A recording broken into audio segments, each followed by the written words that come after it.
Today's podcast is sponsored by MPB, the online pricing engine that provides the right price for any camera or lens. Get free kit pickup and get paid within days, all without leaving your home. How much could you get? Find out with a free instant quote at www.mpb.com/sell. Hello, how are you doing? Welcome along to the AV Forums podcast. We're back yet again and we are live. Feels like a little while since we were last live. We've had a pre-recorded and we've missed for bank holidays and so on, but we're now in the end stretch of the year, believe it or not. We're motoring fast towards CES, which is months away. How quickly the year's gone by. But welcome along. If you're watching us live on YouTube, good evening. The chat window is open. If you've got anything you want to tell us about, then do that. Hit the chat window. Let us know what your questions are this evening. If you're listening a little bit later on, either through a podcast provider or Spotify or whatever, then hello to you. And thank you very much for downloading and listening to the podcast. It is appreciated.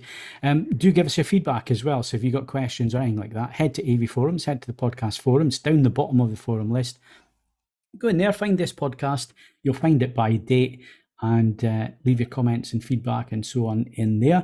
If for any reason your podcast provider has stopped providing you with the AV Forums podcast for any reason whatsoever, let us know about that as well. Let us know who the provider is and so on. We like to keep everything in order. So I've heard now and again that things do drop out. So if it has dropped out for you, let us know. We'll chase that up and make sure that we are on all the providers out there. So joining me tonight are regulars Ed Selley, Ian Collen, and Julian Scott. Good evening, guys. Hello, sir. Good evening. And we've got a lot to get through. Like I say, first live that we've done for a little while. So I was supposed to go to Berlin. I think I told you about this on the last podcast, but my flights were cancelled because of the bad weather at that point. So I didn't get down to Heathrow, and because I couldn't get to Heathrow, I then couldn't get a flight to Berlin. So I missed out on Panasonic's unveiling of their full range of TVs, but I am getting to see them on a day this week. I'm going down to Bracknell and I'm going to get hands-on with them on my own. Spend some time with engineers and find out a little bit more about them. So we're going to cover them tonight, but probably in the next podcast, I'll be able to give you even more insight. And after speaking to the engineers and so on, maybe give you a few tips on what's coming up and so on. What I can tell you tonight is all about the Samsung S95C QD-OLED. I've had that for a while now. You can see it sitting behind me there. That's the S95B and the S95C is there. So I've been doing some comparison stuff today. The review is going out soon, so we'll give you a preview of the review. My findings so far with that TV. It's one of the hotly anticipated TVs of the year, and it is a cracker. So we'll tell you about that a little bit later on. Ed's going to be previewing a product as well. It's a streaming DAC, but from whom? You shall find out a little bit later on. Jules is going to tell us all about some training that he's been doing recently, and we'll have a little bit of a catch up on that. And Ian, of course, is here for all the news, whether it's AV or hi-fi. Ian's going to be telling us a little bit about that. And like I say, the chat window's open if you're watching live, or a little bit later on, you can also send your emails to podcast@avforums.com if you're not watching us live. Right, I think that's all the housekeeping done at the start. So feedback from the last podcast. So we had the interview with Spears and Munsell. So Stacey Spears, Don Munsell came along onto the podcast. Thank you again, guys, for that. That was great. And the feedback's been really good as well. So I had quite a bit of feedback. Elliot Cole on YouTube said, I'd be interested in a novice calibration course. Well, stay tuned. We are trying to put all that together for something to happen this year. We'll be running professional training, but we're also looking at doing a enthusiasts kind of course. So keep your eyes on that. And again, Pulse One ponders, would a course be like this held to make it easy for anyone in the UK to get to? Well, you might be surprised at the location. Let's just say it's not London. It's probably not going to be London. So we'll leave it at that. But it is central UK. So we'll leave it round about that, or central-ish UK. And he also goes on to suggest a series of videos going into calibration and so on. You may have missed Picture Perfect. Picture Perfect's been around for a while. Go check that out on AV Forums. And yes, some of the things on there, like SDR calibration and so on, it's really quite intense stuff. And I don't think it translates very well to video. If you want to go and see videos like that, You could go to Portrait Display's YouTube channel. They have gone into various things like Dolby Vision, HDR calibration, and so on, and explained the basics in video form. So you could go and watch those videos, and obviously we speak to the guys at Portrait on a regular basis. They are a big supporter of AV forums, and they produce Calman software, which I use, and I know Jules uses it as an industry standard, really. So, so yeah, go and look at those videos, Pulse One. David AC asks, with the current disc and for any future disc set, is 10-bit color the limit? Will 12-bit or more be a thing in the future? It may be a thing. Once again, when these things are being put together, they're always looking to the future. I mean, Rec 2020, BT 2020, not many displays can hit that, but the standards have been around for nearly 10 years now. So these things are future-proof. They do think forward. So you never know. At one point, that may be a thing. It's maybe something to bounce back to Stacey. And then there was a question for Martin, but unfortunately Martin's not around. So your question, Jeff in 171, we'll ask that to Martin when he's on the next podcast. I believe it's about repair to a parasound amplifier, so we'll ask him about that. Right, so we're all caught up on the feedback. Thanks again, guys, for your feedback. If you are listening and there are things that you want us to know about, or you want to ask questions and so on, then again, find us in the podcast forum or on YouTube. Go down to the comment section, add your comments in there, and we will certainly come back to them on the next podcast. Right, what have we been up to since the last podcast? Ian, have you managed to get out the house?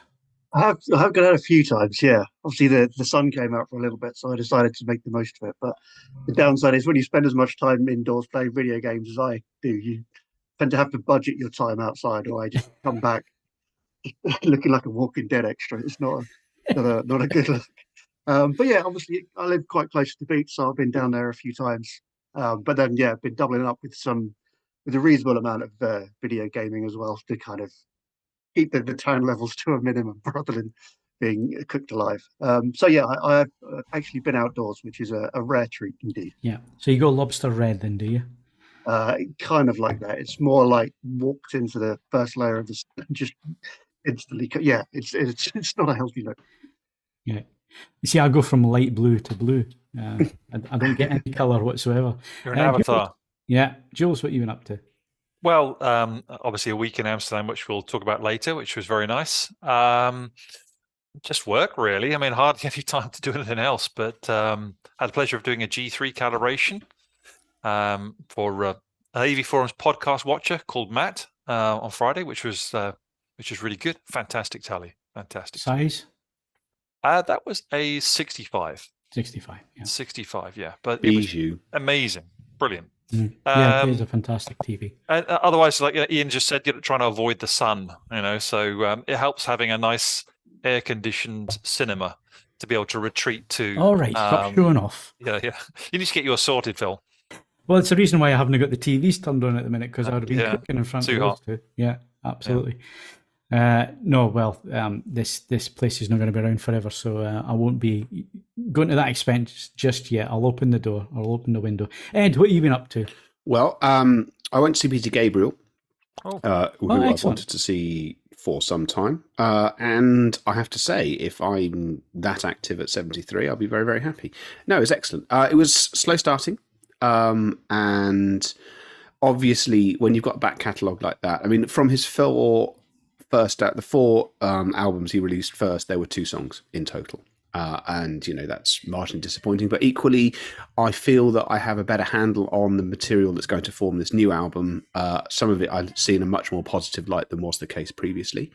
So that was good. I've ventured out into the sun. I'm relatively fortunate. I'm not like Ian. I tend, with a little bit of care and attention, I tend to tan reasonably well. But it's just so hot. Just so damnably hot. And then the problem is you think, do you know what would take the edge off this heat? A nice pint. And then the problem with that, of course, is that there's no such thing as a nice pint. Yeah, I mean, 1 is objectively the worst number of beers that you can consume. It's worse than 0. So, obviously, periodically one thing leads to another. But no, that's been good. I also have been working. It's been carnage for samples. I will say, If we wanted to put a positive spin on this, two particular products that were earmarked for review for June, they're going to be late. I mean, I know I'm always late, but the manufacturers have perfectly reasonably been making sure that customers get the ones that they've paid for. So over and above building a sample for journos to prod, that's been the priority for a number of these companies. So that's what's been going on there. There will be some interesting things. I'll be talking about one of those things later on in the podcast. And then otherwise, I've just been dealing with my son being a bit ill today, but he seems to be on the mend. You may or may not be able to hear him yelling over in the background of my microphone from time to time. So I don't think he's that unwell at this point. So he can go off to school tomorrow. So yeah, all good. Did you catch up with any Glastonbury? Do you know what? I haven't turned television on this weekend. Really? Okay. One of it's because I went out into the sun and then went out into the pub. And the other thing is the product that I'll be talking about later has sort of not. So was there anybody that you were looking forward to seeing? Look, as I understand it, I mean, there's people surprised that Elton John was good. Elton John is astonishing. He is one of the great live acts of the last 40 years. He hasn't. It's incredibly rare that anyone says, "Oh, I went to an Elton John gig and he didn't put anything else than 100% in." And then people also surprised that Axl Rose is both enormous and a bit random sounding. That's not news. That's how Axl Rose has been for some time now. Billy Idol as well. He was so out of tune. It was sad to watch, unfortunately. Well, I mean, as I say, that's unusual because normally he's pretty good. Normally, but oh no, he was awful. There was quite a few awful moments when I did get a chance to have a look. And I've got to say, the BBC coverage, if anybody wants to check it out, congratulations to the BBC. It's absolutely fantastic coverage. You can watch anything you wanted to watch on any stage. Really good quality audio, absolutely brilliant as well. So well done. And HLG. Not on what I was watching because I was watching it in the bungalow, not in here. So the internet's not that great for you. I didn't see it myself, but I heard a lot of comments. But the HLG looked really good. Right. Yeah. I'll have to check it out because I am testing HLG on these Samsungs, and we'll come back to why in a little bit. So live music, I did some live music as well, Ed. In between the mayhem that is TV review season, and it just never seems to stop. Another 2 TVs turned up today, and I've got 2 behind me. I've got 1 on the floor. I've got another 2 in the living room still in boxes, and then 2 more turned up. So lots of TVs coming. But I managed to get away for a weekend. It's been booked in for a long time, actually. Proclaimers did 4 dates in a tent, a big circus marquee tent. It was the latest album plus all the greatest hits, and they were playing Leith Links. And as soon as I saw they were playing Leith Links, which is obviously their home stomping ground, I had to go and see them there. So I sat probably about 12 months ago now, maybe even longer than that, just constantly hitting refresh until I miraculously got offered 2 tickets on Ticketmaster. I was like, having them. So we went for a whole weekend, and it was great, absolutely fantastic. Thoroughly enjoyed it. We walked around the old town in Edinburgh, Princes Street, all the normal touristy things, did the museums. We did everything, found some great places to eat. So I had a really good weekend, and the Proclaimers were absolutely amazing. Really, really good. And we also did hospitality at Easter Road, Jules. Old stomping ground there. It's changed a little bit since I last went to a game. I was just saying before we came on, I used to go and stand in the cowshed, which no longer exists. It's all a big modern stadium these days, but the hospitality was excellent. So yeah, did all that, and still managed to lose 1 stone 3 pounds so far. Amazing. So that's since May. I'm also now class myself as a runner. Yeah. I mean, I never thought I would ever class myself as, but I've done 8 park runs now. My goal was to try and get down to 35 minutes for a 5K being 3.1 miles. And I gave myself the Q4 this year. I've already smashed that. That's now a regular time for me. Even on a hot Saturday like last Saturday, I did 36 minutes. So very, very happy with that. Really impressive results, Phil. Thank you. Watching every day when you're posting them, I'm seeing up, babe, he's out again. He's out again. Yeah, early Smashing morning. it. 6 a.m. out the door, best time of the day this time of the year anyway, best time of the day to get out and get running. And I wouldn't be doing it if it wasn't for my partner in crime, who's, she's done the London Marathon and all sorts. So she's been encouraging me to get out there, and we do run, walk, run. So it's not running all the time. You run for 90 seconds, you walk for 30 seconds, you run for 90. And actually you cover the distance really, really quickly, and you don't get fatigued as much. It's a really cracking little way of doing things. But yeah, I mean, the T-shirts are just hanging off me. I'm going to have to go and buy a new wardrobe. It's been really good that way. And I got to a year with the Puma ST that I had.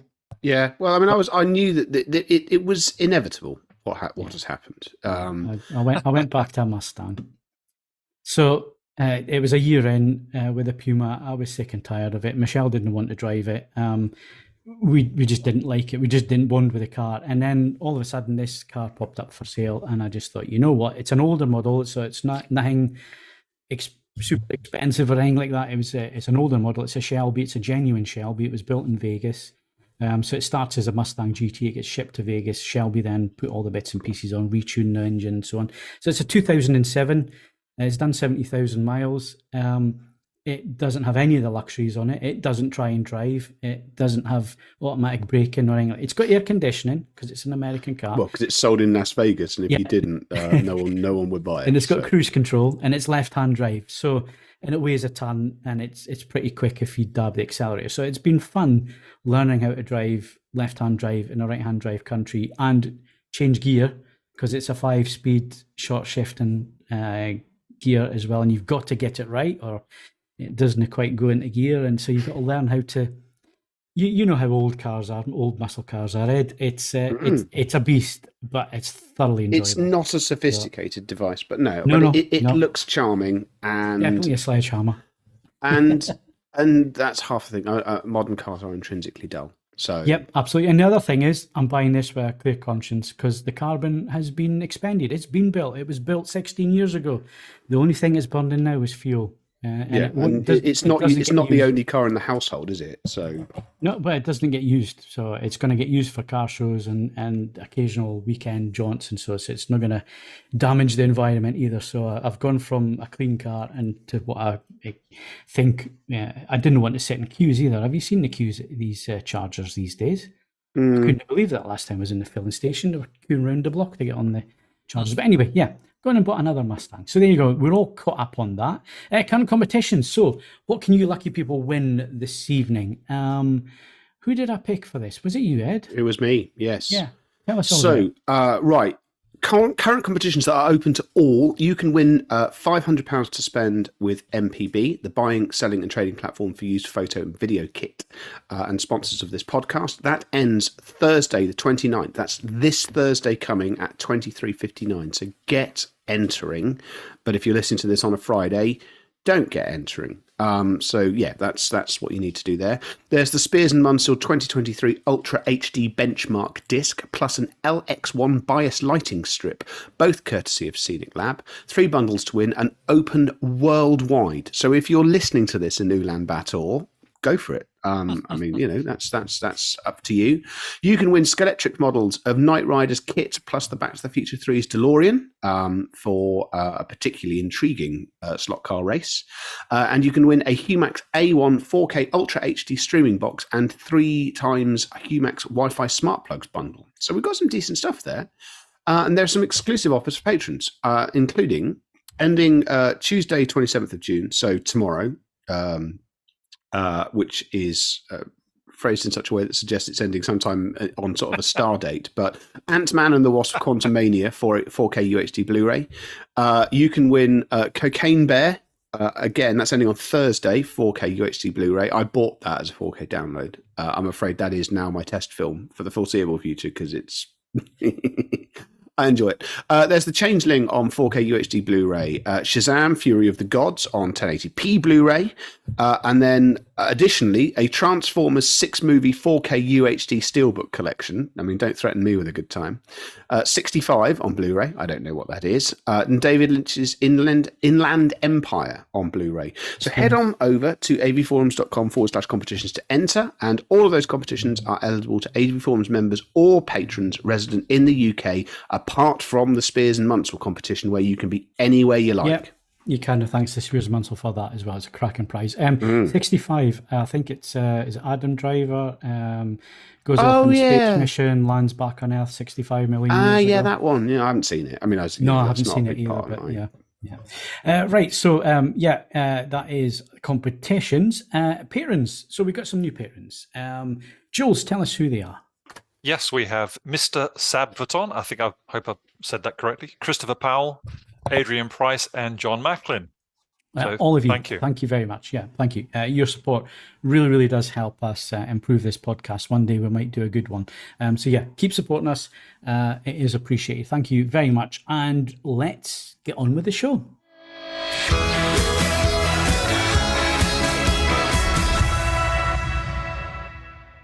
Right, so we got some display news to get through in terms of TV before we get on to the reviews. So Ian, why don't we talk about the Samsung 83-inch first of all, because this could be a little bit controversial. Yeah, I mean, it's one of those stories that hasn't been officially confirmed by those involved, but it is rapidly becoming one of the industry's worst kept secrets. But obviously, some people might have heard that Samsung have been in talks with LG Display to start using LG Display's OLED panels on the Samsung TVs. Samsung Display does obviously make its own OLED displays, but they tend to focus more on the smaller screen uses because it's not particularly cost effective to make the larger sizes, which is where LG Display come in. So it could be a bit of a win-win. Samsung gets some decent OLED panels. LG Display gets to shift a good number of OLED panels in Samsung's directions, with reports suggesting we'll be sending them 2 million panels this year, rising up to 10 million panels by 2026.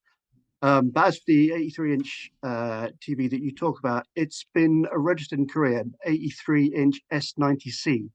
So there's already been the 55, 65, and 77 inches. And this is where the controversy comes in. The year. And yeah, it's been registered in Korea, and it's reported that typically turnaround time between a product being registered and it hitting the shelves is about 3 months. So in theory, at least, it could be around in September.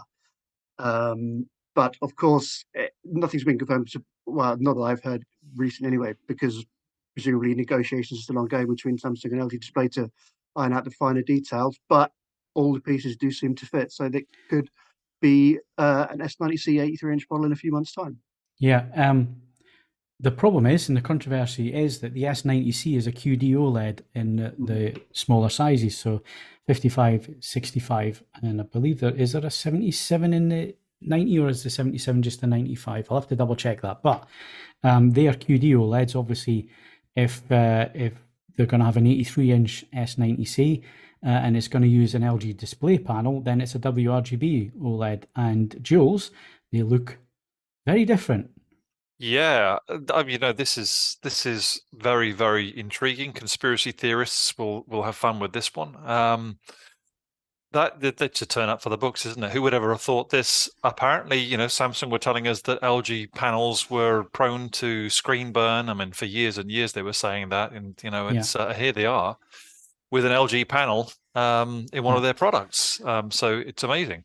Yeah, it is, and you would have thought maybe use a different model number so it didn't confuse people. And Samsung do have form for changing panels within ranges. So if you look at the QD TVs, sometimes there's 2 or 3 different types of panels being used depending on the screen size in the QLED models. So there is form for this. And again, as a consumer, you then have to ask, well, what is it that I'm actually buying here? Am I buying the latest model? Am I buying something that something that's been reviewed? Am I still getting the same product if I buy a different screen size, or is it using a different panel?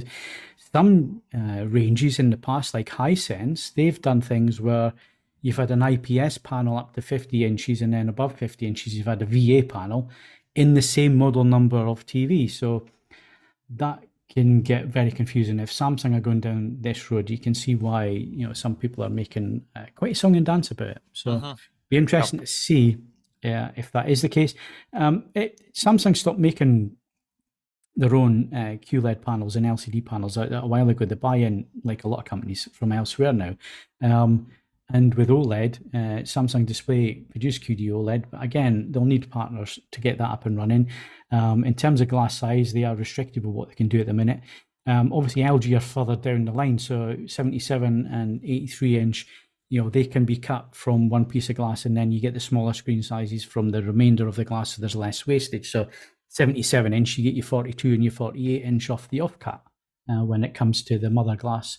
When you get that, so again, it could be Samsung trying to save money there. It'll be interesting to see how they market it if they do go ahead with this, Ian. Will it be marketed as a QD OLED, or will it just be OLED? Because if you look at Samsung's marketing, and again, this is where the conspiracy theories will come in, but if you do look at their marketing, they don't mention quantum dot OLED, and none of the TVs are actually named QD OLED. they're named OLED. So is this to allow some leeway here so they can fit different types of OLED panels into TVs? Who knows? We'll find out, I'm sure. And then we mentioned it earlier on, Ian, Panasonic revealed their 2023 lineup, which unfortunately I didn't get to see. So maybe briefly go through that and then we'll pick up on some of the finer points. Yeah. Obviously, they previously announced the flagship MZ2000 with the micro lens array technology back at CES in January, but they finally got around to adding six additional TVs to its 2023 lineup. Although sadly, the MLA technology on the MZ2000 doesn't filter down and to this is the rest of the line at the moment. With the MZ1500 using the Master OLED Pro panel with heatsink, and that's set to be available in the same 55 and 65 inch sizes as last year's model. Also getting upgrades this year, the MZ980, which will come in 42 to 55 inch sizes. It gets an advanced OLED panel, but doesn't quite get the same master status as the TVs above it. Similarly, there's a MZ800 and MZ700 OLED coming in the same sizes with added 65 inch option as well. Panasonic's also announced the MX950 mini LED in 55 and 65 inch sizes. And the MX800 LED, which comes in 43 to 75 inch variants. There's a lot more details and the varying differences between all the models up on the website. So yeah, I mean, things are looking pretty good. I don't know if we're still expecting more to come or whether this is going to be it from Panasonic for the year. Helps if I unmute myself, doesn't it? I think this will be it. So the MZ2000, I have seen that. I've spent some time with that TV. It looks really, really good. MLA panel. It's using their proprietary heatsink architecture. It's probably the best word to describe that. So it's going to be interesting to see how they differ from LG's G3, which uses an MLA, or they don't call it MLA, but it uses the same panel with heatsink. So it'll be interesting to see what the differences are there, because obviously Panasonic use their HCX Pro AI processor in there. So their processing is slightly different. They've always done just above black or just coming out of black really well, Panasonic. It's one of the areas where they do excel, and it's one of the things that Hollywood love about their screens as well. The disappointment is the MZ1500. So just for context, MZ1500 last year was the same as the 2000. So the 1500 and the 2000 were the same panel, same processing.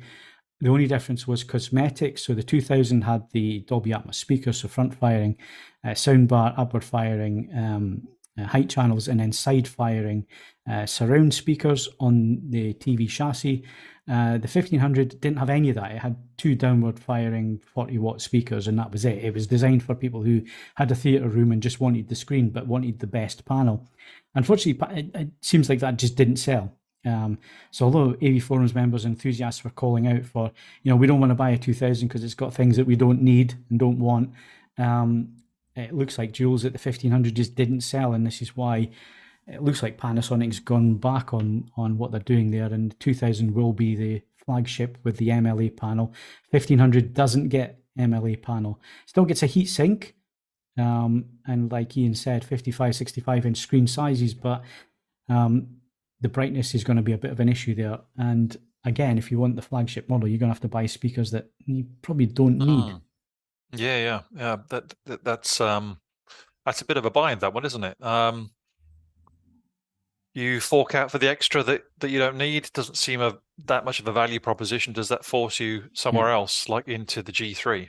But then with the G3, you've got to go and spend 100 odd quid on a stand. You haven't got a stand, yeah. But a lot of the retailers will throw one in.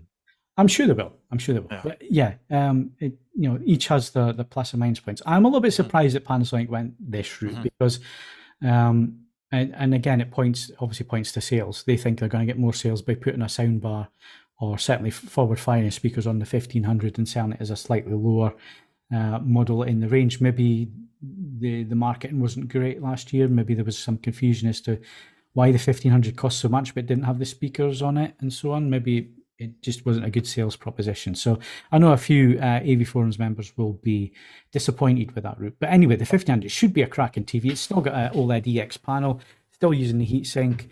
It just doesn't have MLA technology on it. And then the lower models as well, down the range, like Ian was saying, the 980, 42, 48, 55 has been announced so far using an advanced OLED panel.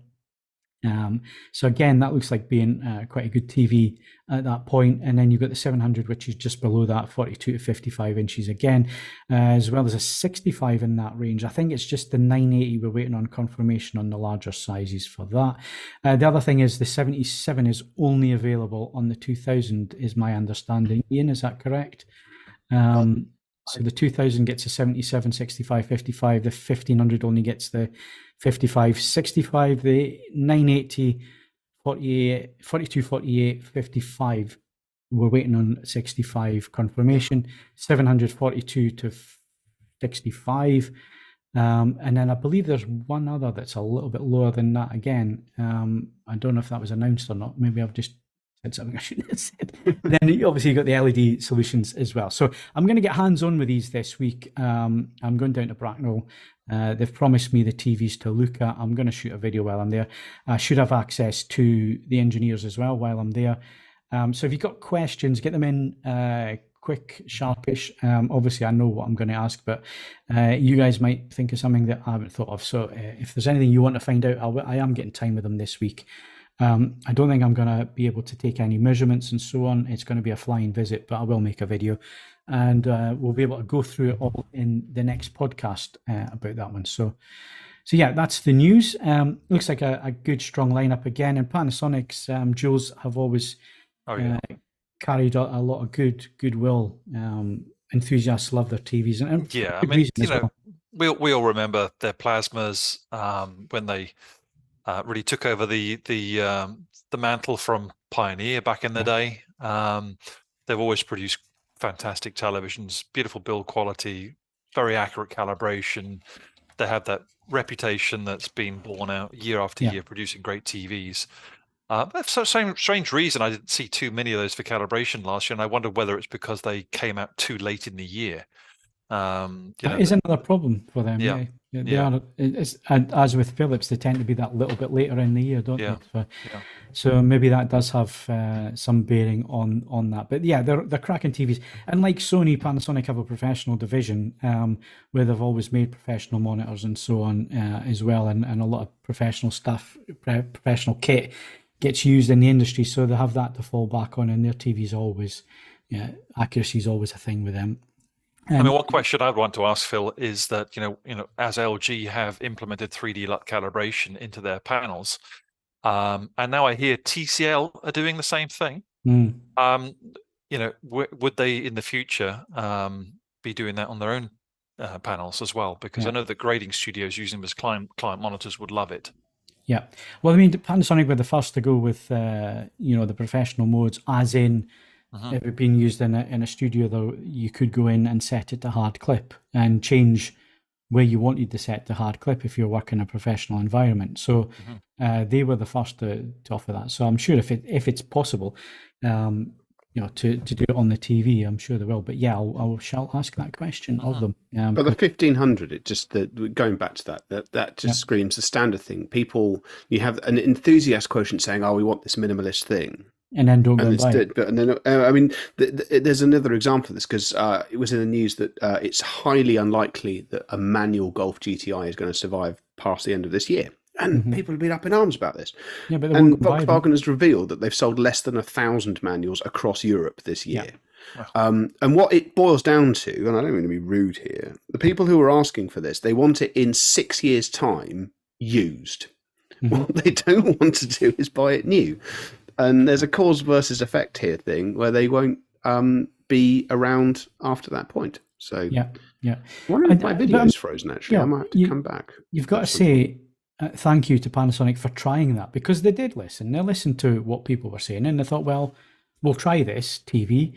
Obviously, it hasn't sold, so you know they're a business at the end of the day, not a charity. They have to make money, so they've decided that they're going to make it a second-tier model, and that's fair enough. You know, that's their prerogative to do that, and they'll probably sell more of them because of that. So yeah, right. Let's move on swiftly. So, Jules, you've been doing some more calibration training in Amsterdam. Is there anything that's popped up this year that's maybe changed how the training has been given to people? Has there been any? Well, I mean, from our point of view, from the PVA, we've started to include color space from light illusion as part of what we teach. It's a package that everybody's familiar with, will have heard of Calman, but there is another one out there called Color Space, and it's particularly adept at 3D LUT calibration work. So you're likely to be using that in grading studios, but it also works with consumer grade TVs as well. So there's support for that too. So so that's I did a little bit on that at the last course. But obviously there's a limit to what you can cover in a week.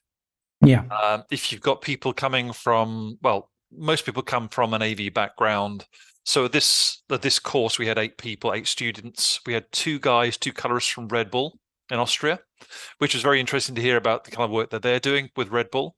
We had an AV installer from France. We had an AV reviewer, does projector reviews on from France as well. We had a couple of guys from a TV company who wanted to know to set up the TVs in the factory. How do you calibrate dynamic mode? What's one of the questions? Yeah, not sure I can give you advice on that. Half-heartedly. Like pin the tail on a donkey, you might as well just blindfold yourself and just throw a dart. Choose whatever color temperature you want. I think you're missing a trick here. You should have started to hammer out the standards of just how orange a face should be, and how unnatural should a color look for dynamic mode. Should it? You're suggesting a Trump mode. Yeah, I mean, no, I think it's time to bring order to chaos, and I want a standard of awfulness, and I feel that you should, I think you should all get your heads together and make it happen, please. Let's standardized vivid mode. Yeah, Ed's mode. No, I can be clear. No, I'm sorry.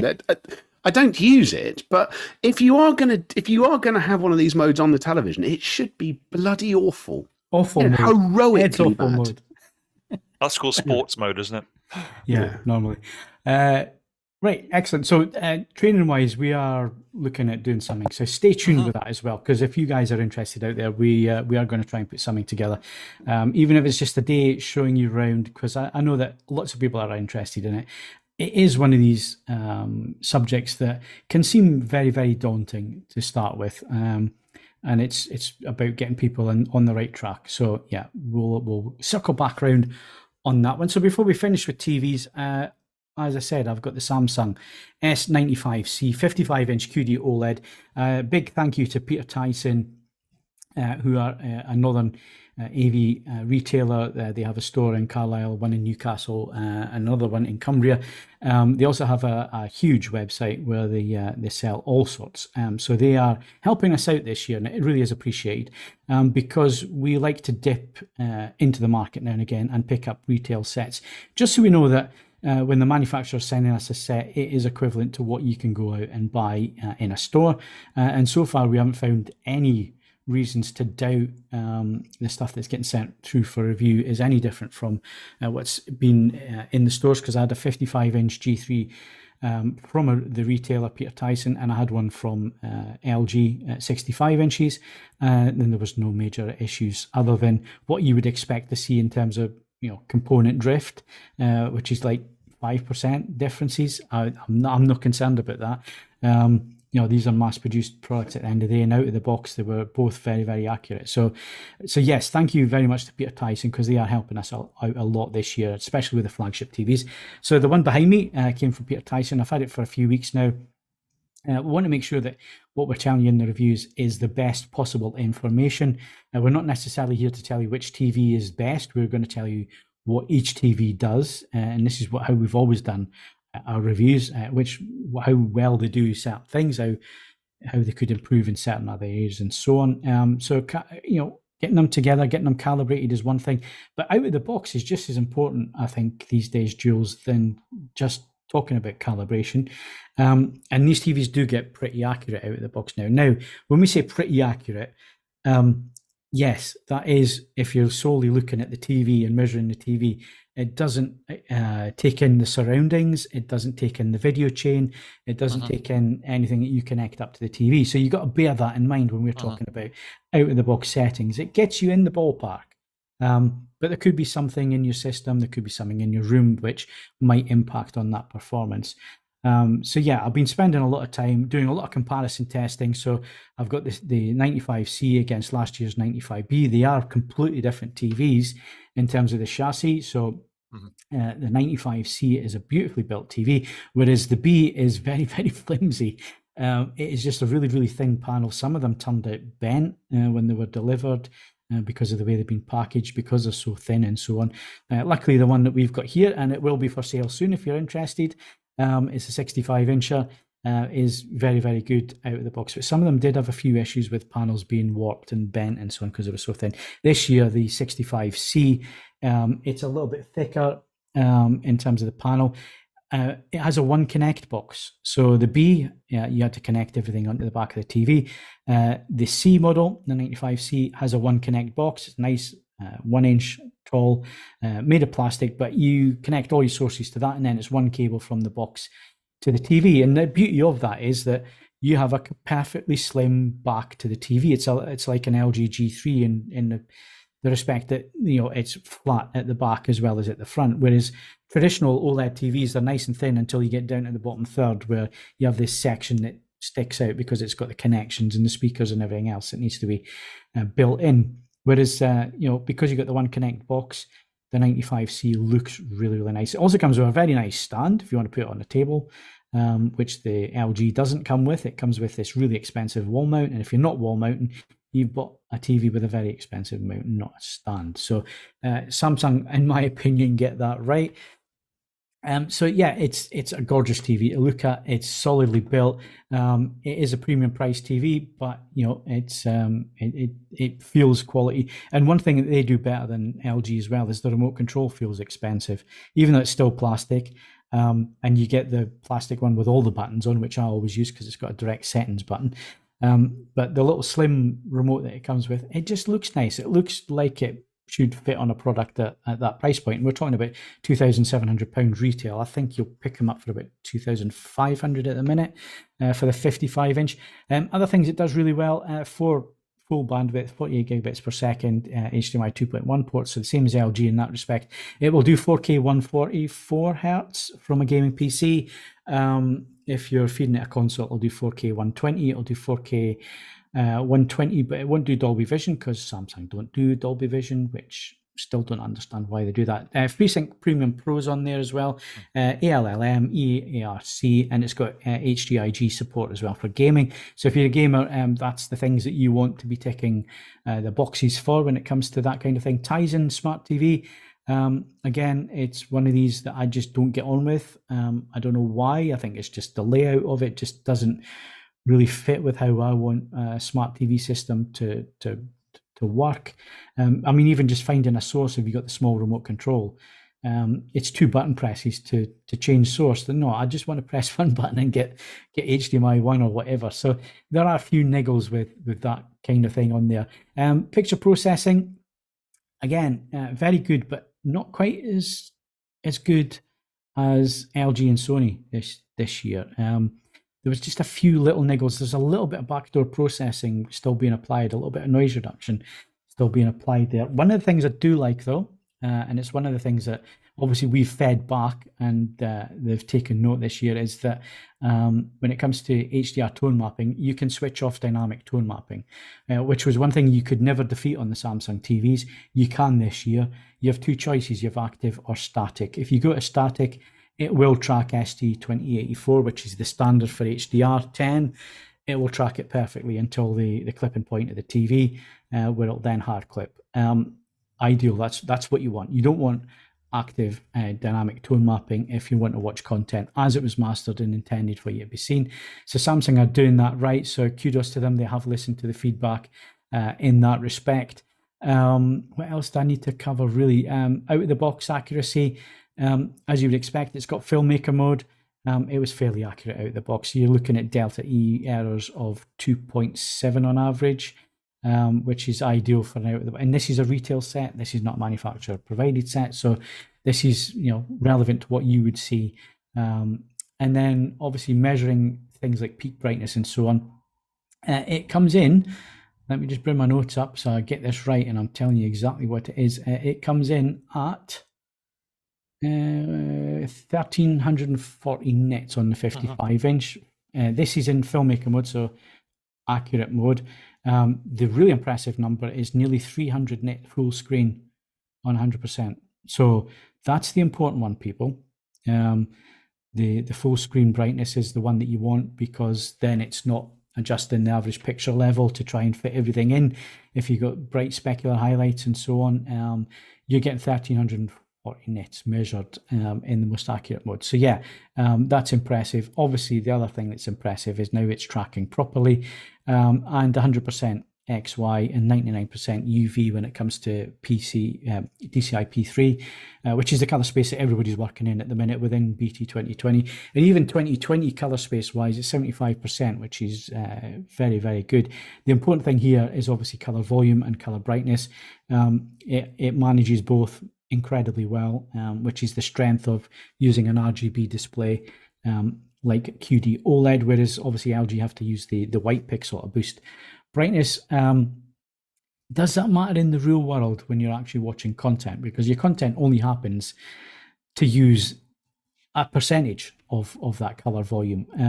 So actually, when you get them side by side, WRGB and QD-OLED, there's not a great deal of difference when it comes to color saturation. So people mistake saturation for color volume, and that's something that I've seen a few mistakes made when people have been comparing the TVs and going into that. So there's not a great deal of difference, but where it matters, having that color volume on hand and that color brightness on hand does make a difference. In terms of uniformity, last year, perfect.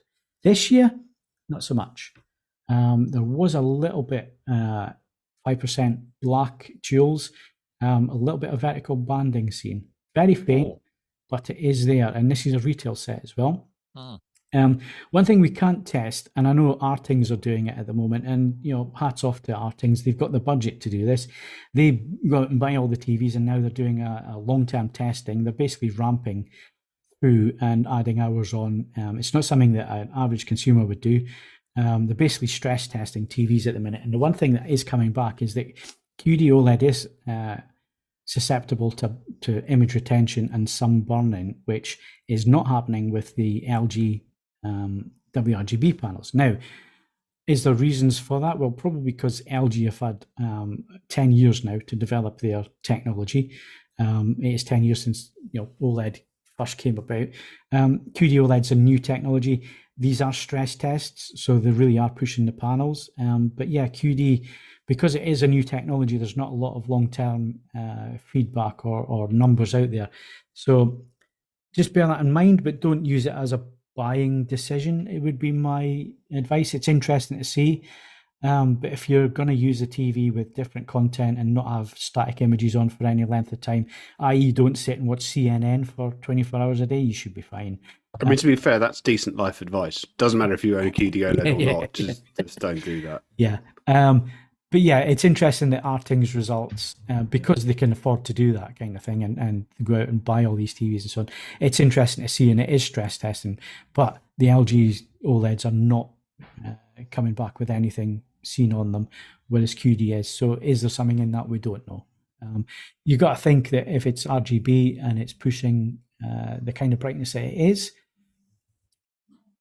maybe down the line, but in average use, I'm just intrigued to notice that Flanders Scientific, who produce grading monitors, have a $20,000, £20,000 unit out, which is a QD-OLED panel. Yeah. So they're using probably the same panel. Now, what you'll get with that is a very deep heat sink. You'll get all sorts of other things built into it. It's hitting 2,000 nits calibrated, that panel, which is interesting. So do they know something we don't know? Maybe if you look at does it have? I haven't seen this latest one. Phil, you have. What is the heatsink compared to like a G3 or an MZ2000? What things are in there to What about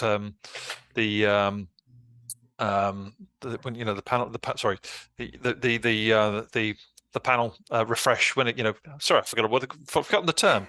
you know what I'm talking about. The cycle. Yes. It'll come to me in a minute. Yeah. I'm making an old age moment.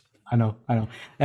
Yeah, I mean, there's lots of things. There's also how the technology is implemented by each manufacturer. They each do it differently. I mean, Panasonic use the heatsink completely differently to how LG use the heatsink to how Sony use the heatsink. So, we can only go on what our things are doing, and I wouldn't, it's interesting, but I wouldn't hang your purchasing decision on any of their results. It's stress testing to the nth degree. They're running these TVs constantly, and you're never going to do that if you take in the average life of how long you watch a TV. I doubt you, and you do it sensibly, and you keep changing the content on a regular basis, and you're not continually doing the same thing. I don't think you'll have issues with QD-OLED or WRGB OLED. And again, it depends how the manufacturer chooses to drive these panels as well.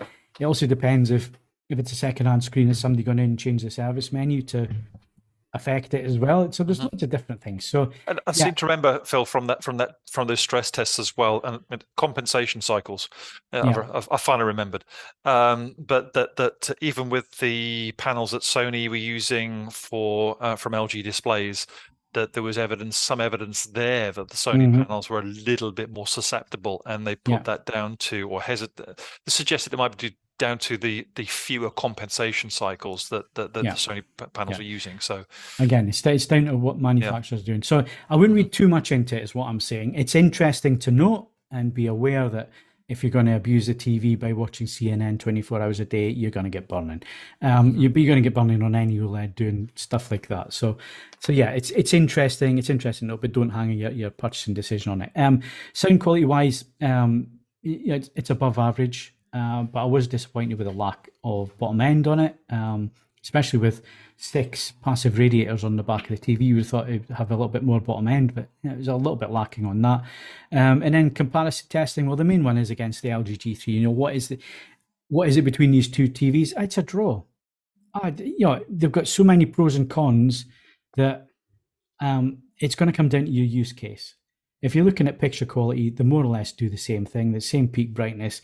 There's a little bit more brightness at 100% on the Samsung, but will you actually notice that if you're not in a comparison situation? You got a little bit more color volume on the Samsung. The LG's picture processing is better. I think LG support gaming a little bit better than the Samsung does, but again, it's you're picking hairs at this point. It's like there's not a great deal between them, to be honest. I think the lack of inclusion of Dolby Vision for a lot of people will be a little bit of a turn-off. For me, I don't see that as an issue, to be honest with you. But yeah, it's a tick box exercise. Yeah, tick box. And people are going to want Dolby Vision on their TVs. And I still don't understand why Samsung just don't bite the bullet and have it on there. I mean, Panasonic give you everything. Philips give you everything. Yep. There is a little bit of politics, and obviously Samsung did their own thing with HDR10 Plus and 10 Plus adaptive. Maybe they don't want to, maybe it's seen as admitting defeat by putting Dolby Vision on the TVs. I don't know. It's probably political in some way, but anyway, I need to wrap up on this because the review will be going up, and I don't want to tell you absolutely everything because I want you to go and read the review. But yeah, it's a very, very strong TV. I think if you're in the market for the flagship TV this year, you're going to have a hard time deciding which one to go for. They've each got the pros and cons. So for me, it's a 9 out of 10 Best Buy because the processing and motion just slightly wasn't quite as good as LG. I think LG have really nailed it the last couple of years. Panel uniformity is good, but again, I'm starting to see that it's not perfect, which last year it certainly was a lot better on the samples that I did see. So yeah, it's got a lot of strengths going for it, this TV. You're going to have a hard time picking between them. And we've yet to see the Sony. Sony's going to be a lot more expensive. But we've yet to see the Sony. We will be getting that through, and we're getting that through for long-term testing as well. So I'll be able to long-term test this QD-OLED, the 95C, the G3 LG, and then the Sony as soon as it comes in. So yeah, stay tuned because we're going to put the testing through. The other thing, and I alluded to it, it's doing something with HLG that I don't know what it's doing, but it's clipping everything at the minute. I need to do a little bit of further investigation on that. It doesn't seem to be producing HLG properly, and I've noticed it on the QN95C, which I have in at the moment as well, and I've had them both together. unsurprisingly, the S95C would still be the TV I would choose, even if you were in a bright room. So more to come on that one in the review. So the review's coming up for that soon. But like I say, I'm going to score it 9 out of 10. It gets a Best Buy badge. And it's a tough choice for you people that got money this year to go and buy a flagship TV. What a year, isn't it? Absolutely. Right. So we're going to change speed now. We're going to put the smoking jacket on, get the slippers out, because it's hi-fi time and it's coming next. If you enjoy the podcast on YouTube, then please like and subscribe. If you're listening to the audio version, then please leave us a rating on your podcast app. We invite you to email questions and feedback to podcast@avforums.com and join in with this episode's discussion thread in the podcasts forum at AV Forums.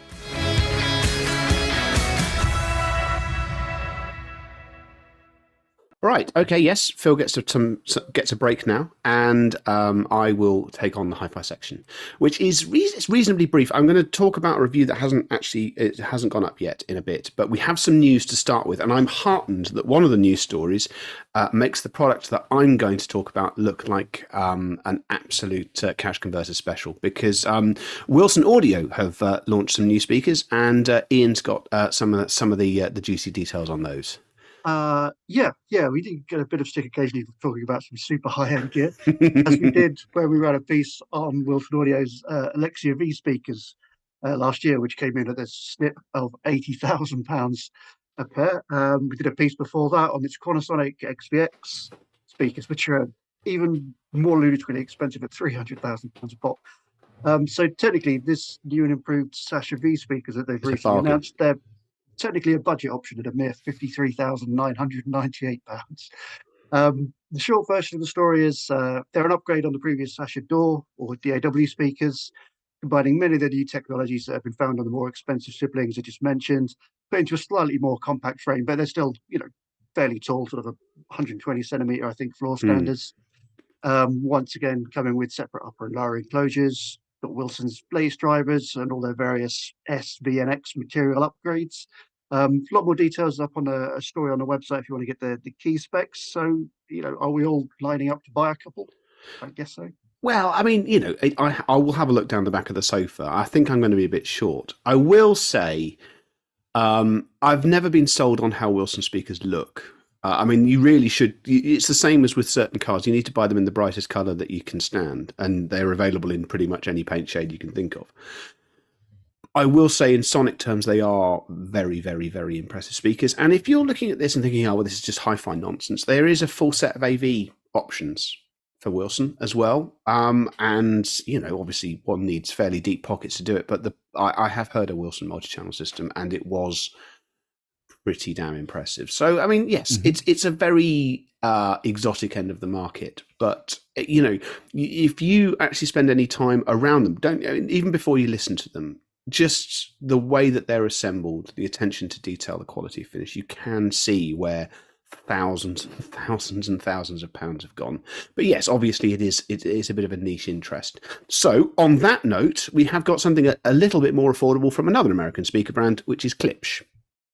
Yeah, this was announced about the same time, I presume, as you were typing up your review for the Nines speakers from Klipsch.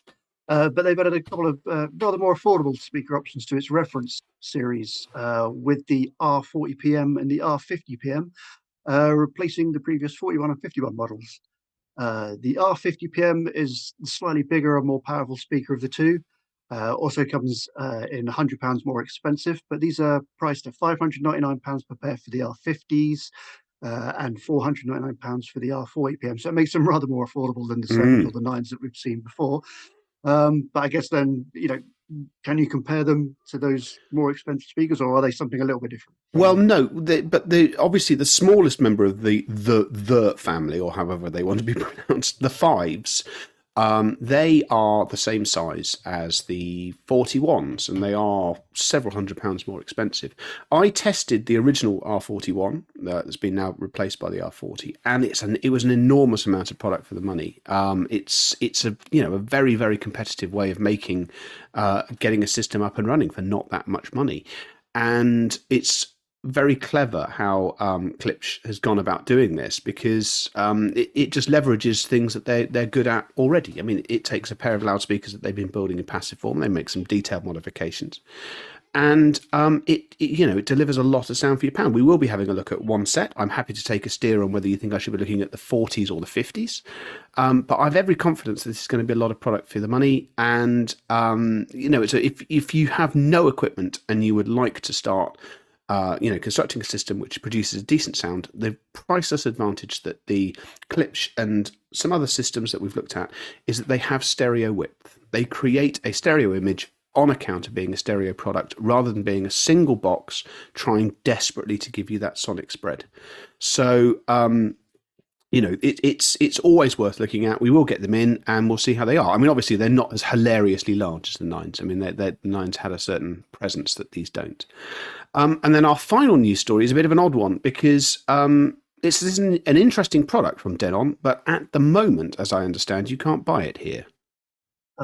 No, these are the Denon PerL and PerL Pro headphones, which are currently only available in the US.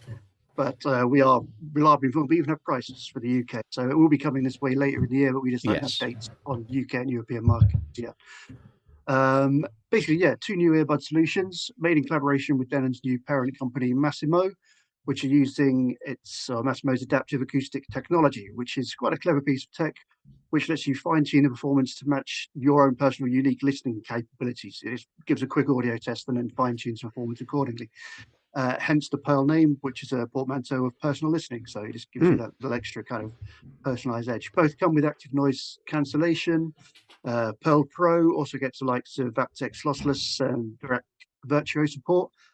As mentioned, currently only available in the US, priced at $199 for the PerL, $349 for the Pro, with a wider rollout later this year. And those UK prices quoted at £189 for PerL and £249 for the PerL Pro. I mean, as someone, I wasn't particularly aware that Denon did a great deal of headphone solutions. So I don't know how these are likely to compare to some of the others on the market. Well, they've done a lot of passive headphones over the years, and many of them have been extremely good. And there's an element of, it's Denon, so it can't be, and then being confused why it's, relatively expensive. But no, all signs technologically point to these being interesting bits of kit. I will say they've missed a trick.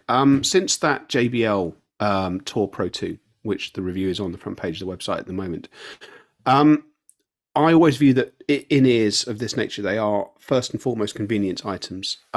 Everything that comes through now that doesn't have a display on the case, which you can use for setup and just seeing how the thing is doing and what it's doing, everything else feels like a gigantic step backwards now. So, if people are listening to this, I don't know. Manufacturers do need to pay attention to what JBL's done there. It's a bit of a BC AD moment for me in terms of how these products are used and how they work. It just makes them so much more pleasurable to do. But nevertheless, as and when, we will hopefully approach the Denons with an open mind, and we'll see how they crack on.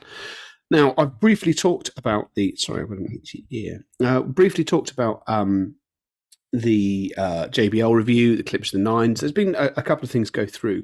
I actually wanted to talk very briefly about a review which I've written. I have not yet uploaded to the site because it may be a bit of a cat again amongst the pigeons undertaking here, because most of the things that I have looked at in 2023 very deliberately have been, if not cheap, not a lot of hi-fi is cheap in 2023. We have attempted to reflect sort of cost of living and things like that. We've tried to look at some cost-effective items. So I have somewhat gone against that with this because we will be doing a review of the DCS Lina, which is now, it is in value terms, it's the most affordable DCS DAC you can buy. But most affordable in DCS terms is £12,500. Now, I did the math, so you don't have to. That's 16 Eversolo DMP A6s, a device to which I, earlier in the year, I awarded a perfect score. It's an objectively sensational product. And part of looking at the DCS has been examining, why? Where does this extra money go? Now, the full review, I'm going to, April here. I'm not going to talk about every aspect of the DCS. I mean, there's certain things that, you may note right from the beginning. It doesn't have some of the features that the Eversolo does get you for 750 quid. There's no hard drive bay. It actually doesn't support as high a set of sampling rates as the Eversolo does.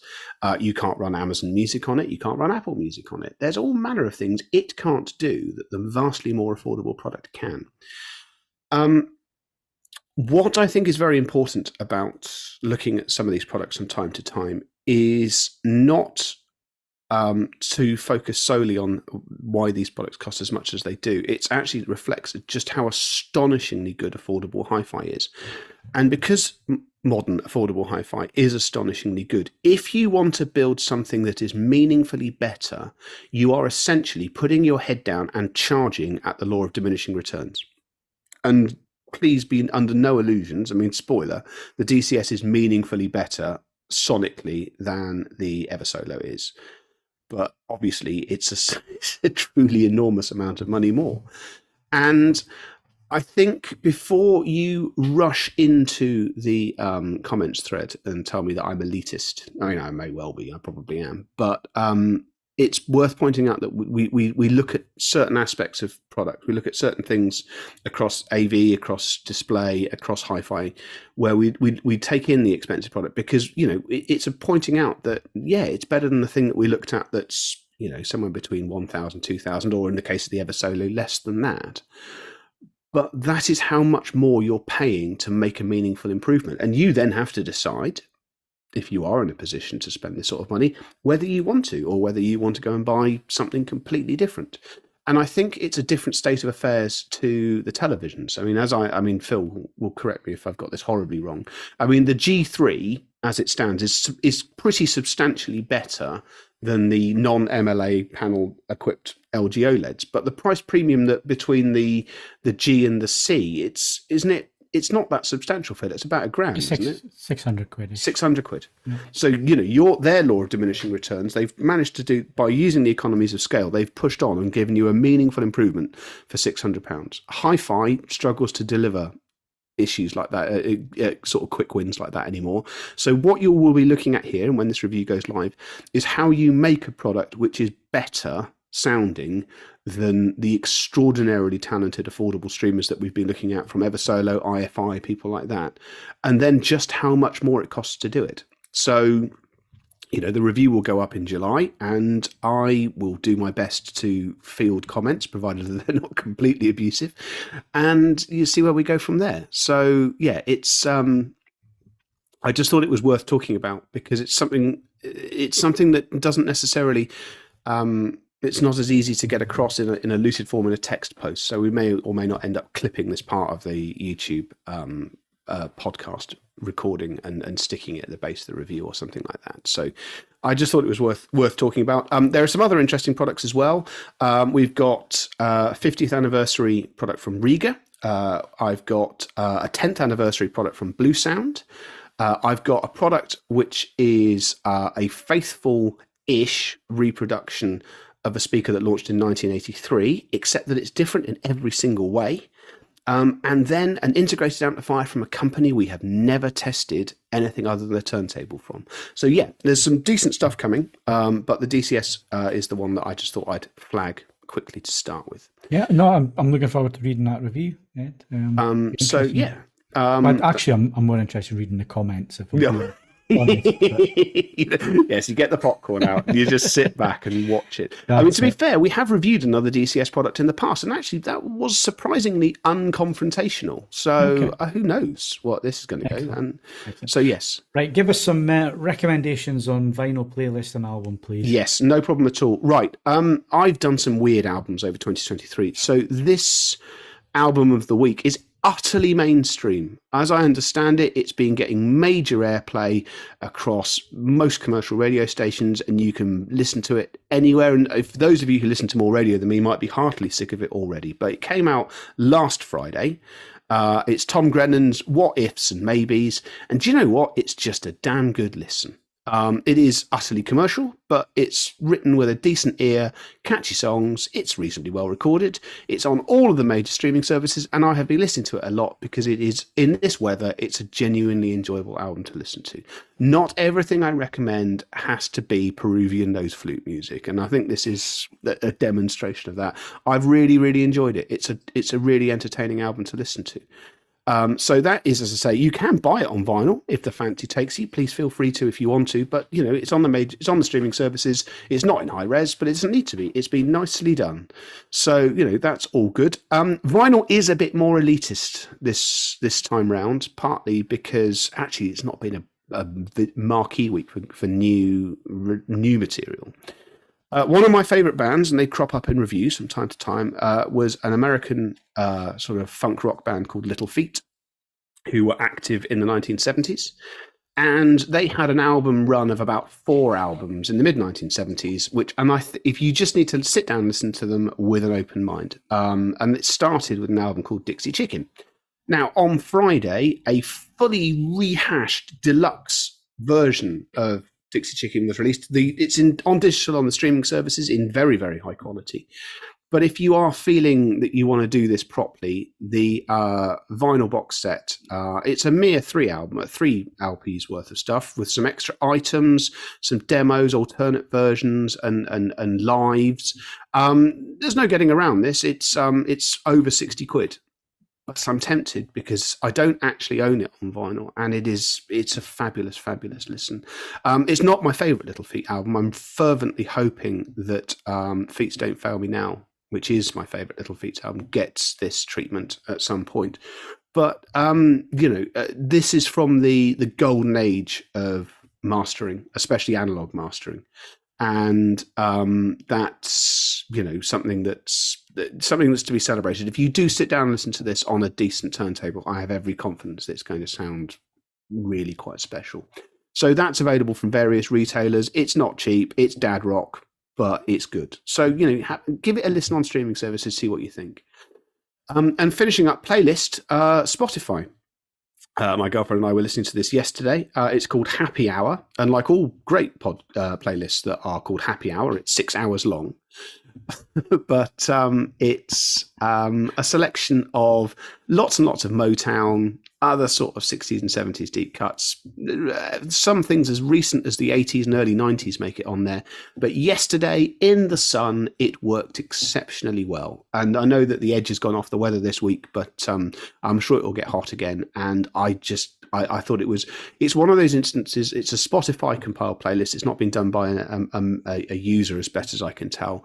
It's not just the songs that are on it. I wouldn't shuffle this one. I'd listen to it in order. Someone's put a lot of thought into which song feeds into the next song. And it's, playlists are a bit of an art form. And this is a really, really, really good one. I've thoroughly enjoyed it. I'm sure if you ask for the link, I can drop it in anywhere that you need, or you can simply search for Happy Hour on Spotify and away you go. The only final piece of tedium is in the last podcast where I said my vinyl release of the month was a band called Sweat, and not to listen to any of their previous material because it's dreadful. That was defamatory and entirely wrong. This is the first album from this particular set of musicians called Sweat. There is another band called Sweat who has released stuff in the period, and it is their music which is dreadful. So these people have released one album and it's excellent. And I strongly urge you to listen to it. And they're not responsible for the abominations also by a band called Sweat.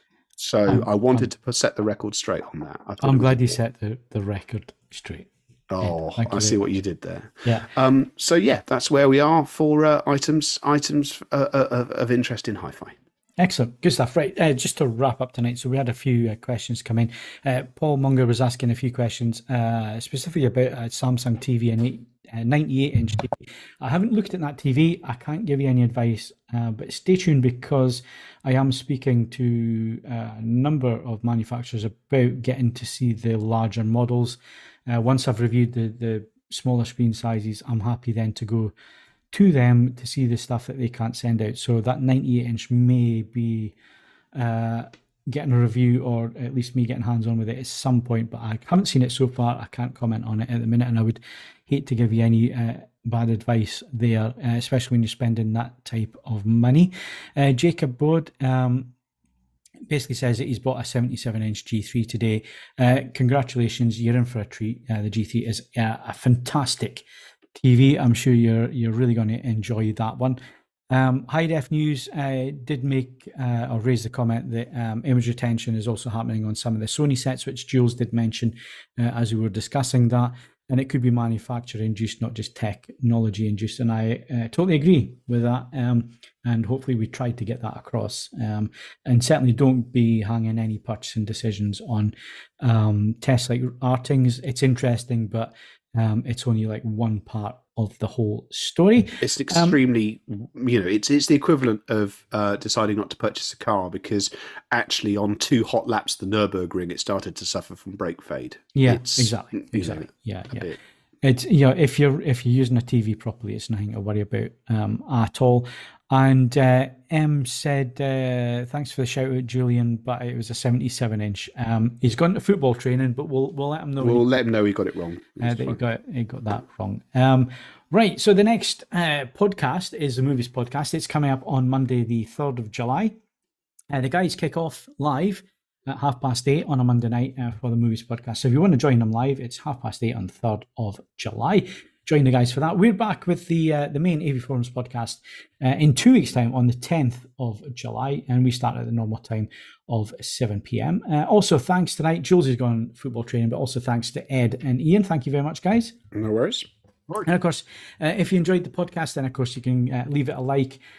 Please subscribe to the channel, please, because we've got more and more videos coming, and we'd hate you to miss out, especially on the reviews such as the 95C and everything else that we've got lined up. And I've been spending ages doing these comparison stuff, so it'd be interesting for you to see the results of that, hopefully. You can also follow us on Twitter and Facebook. We're also on Instagram. You can bookmark avforums.com. Loads of reviews, news and videos there. And of course, the forums, which is your source of excellent information as well. If you've got a question on anything, you'll get it answered on AV Forums. If none of the team here answer it, our fabulous members will be able to do that as well. And of course, if you're listening to us on a podcast provider, if you had any issues with podcast providers, again, leave us the feedback, let us know. We want to make sure that the podcast is getting out to everybody. But if they leave a rating system and you do enjoy the podcast, then please consider leaving us a 5-star rating on that service. I'm Phil Hinton. Thank you very much for watching and listening, and we'll see you again very soon. Good night.